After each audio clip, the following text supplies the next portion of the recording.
प्रिय भाई और बहनों, आज का शुभ संदेश के लिए आप सभी को हम स्वागत करते हैं।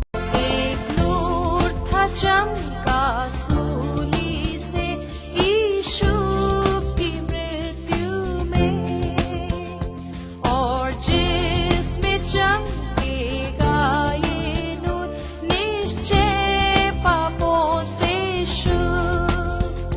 मैं जानता हूँ, मैं मानता हूँ, यीशु मेरे लिए सलीब पर हुआ था बलिदान, बचाने को मुझे। आज का संदेश परमेश्वर के दास नेल्सन थॉमस मुंबई से बांटा जाएगा। प्रार्थना के साथ सुनिए। मत्ती सुसमाचार 3 अध्याय उसका 16 और 17 पदों को थोड़े समय के लिए हम विचार करेंगे। पिछले हफ्ते हम प्रभु यीशु मसीह का बपतिस्मा के बारे में विचार किया। परमेश्वर होते हुए भी, निर्दोष निष्कलंक पुरुष होते हुए भी, यीशु मसीह साधारण यहूदियों के समान यूहन्ना के पास बपतिस्मा के लिए आते हैं। हमने देखा कि उसमें 3 कारण हैं। एक है कि वो पापियों के साथ जुड़ जा रहा था या सहभागी हो रहा था। दूसरा है वो व्यवस्था के सारे मांगों को एक सही सच्ची यहूदी के रूप में पूरा कर रहा था। और तीसरा है हमारे लिए वो नमूना रख रहा था। जब हम ध्यान से उन वचनों को देखते समय प्रभु यीशु मसीह का बपतिस्मा का अवसर पर और भी कुछ खूबी या विशेषताएं हम देख सकते हैं। पहली बात यह है जो हमें यूहन्ना का सुसमाचार उसका पहला अध्याय से मिलते हैं। जब यूहन्ना उसका पहला अध्याय में यीशु मसीह का परिचय करके देते हैं या उनको यहूदियों के सामने प्रकट कर देते हैं, देखो परमेश्वर का मेमना जो जगत का पाप उठा ले जाता है। नीचे के पदों में वो कहते हैं 33 में, मैं तो उसको नहीं पहचानता था, परंतु जिसने मुझे जल से बपतिस्मा देने भेजा उसी ने मुझसे कहा, जिस पर तू आत्मा को उतरते और ठहरते देखे, पवित्र आत्मा से बपतिस्मा देने वाला यही है। मैंने देखा और साक्षी दी है कि यही परमेश्वर का पुत्र है। यीशु मसीह का बपतिस्मा का अवसर यूहन्ना को इस बात का साबित हो गया। जिस वचन के अनुसार उसके ऊपर पवित्र आत्मा आते हुए उसने देखा, तो वो साबित हो गया कि यही मसीहा है और यहूदियों के सामने घोषणा करते हैं। जो मसीहा का इंतजार यहूदी लोग कर रहे थे पिछले कई सदियों से, यूहन्ना ने बोला, देखो वो पुरुष जो जगत का पापों को उठा ले जाने वाला। तो यीशु मसीह का बपतिस्मा का अवसर मसीहा को यहूदियों के सामने प्रस्तुत करने का अवसर था।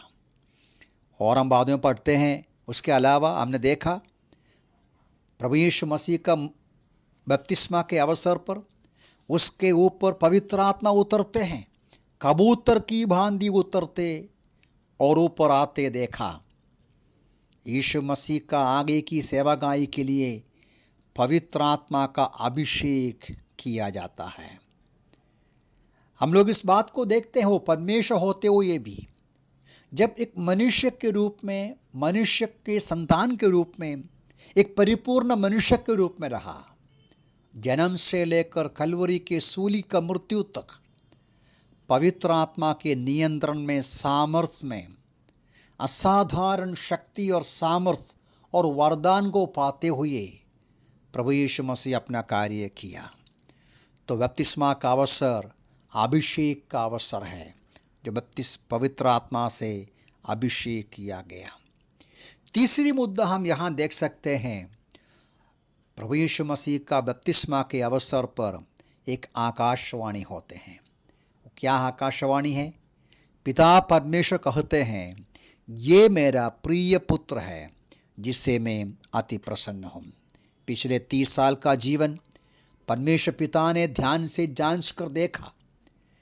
चुपचाप पिता परमेश्वर की इच्छा पूरा करते हुए पिता परमेश्वर का प्रसन्न करते हुए जीवन बिताया हुआ प्रभु यीशु मसीह का जीवन आगे का सेवकाई के लिए 30 साल तैयार किया हुआ वो जो समय, अब समय आ गया।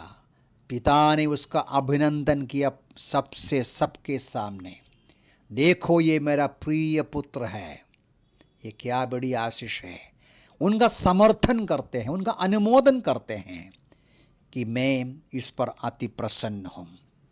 आगे हम देखते हैं मत्ती 16वां अध्याय में, मत्ती 17 अध्याय में देखते हैं, एक और बार 3.5 साल की सेवकाई के बाद, सूली की ओर जाने के पहले, क्रूस पर मृत्यु का बलिदान हो जाने के पहले एक और बार पिता परमेश्वर की आवाज को हम आज सुनते हैं, ये मेरा प्रिय पुत्र है, इसको सुनो। तो तीसरा मुद्दा ये है, उस अवसर पर पिता परमेश्वर की ओर से सबके सामने यीशु मसीह को समर्थन किया या अनुमोदन किया। ये बहुत एक अजीब जैसा एक आश्चर्य की बात देखते हैं।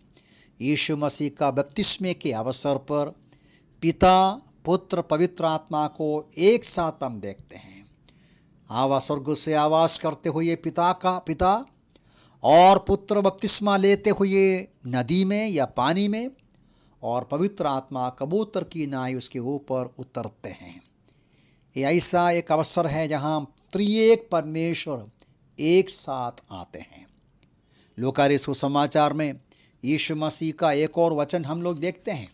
लूका सुसमाचार उसका 12वां अध्याय का 50वां पद में इस प्रकार यीशु मसीह कहते हैं, वो कहते हैं कि मुझे एक बपतिस्मा लेना है और जब तक वो पूरा ना हो जाए मैं कैसी दुविधा में पड़ा हूं। मुझे एक बपतिस्मा लेना है। ये क्या बपतिस्मा है? प्रभु यीशु मसीह यूहन्ना के पास आकर जब बपतिस्मा लिया, उनके मन के अंदर है एक और बपतिस्मा लेना है। ये कौन सा बपतिस्मा है? ये उसका मृत्यु का बपतिस्मा है। पानी में जैसा डूब गया, मृत्यु में क्रूस का वो जो दर्दनायक श्रापित मृत्यु को उठाना, सारे मनुष्य जाति के पाप के बदले अपना जीवन बलिदान करना, ये बहुत बड़ा एक बपतिस्मा है। पानी में डूबना जैसा है, समुद्र की गहराई में जाना जैसा है, और ये भी यीशु मसीह के स्मरण में आया हुआ एक अवसर है।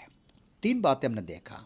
प्रभु यीशु मसीह का बपतिस्मा का खूबी, 3 और बातें, मसीहा को यहूदियों के सामने प्रकट करने का अवसर, और आगे की सेवकाई के लिए पवित्र आत्मा से अभिषेक किया गया वो जो अवसर, पिता की ओर से समर्थन और अभिनंदन का अवसर।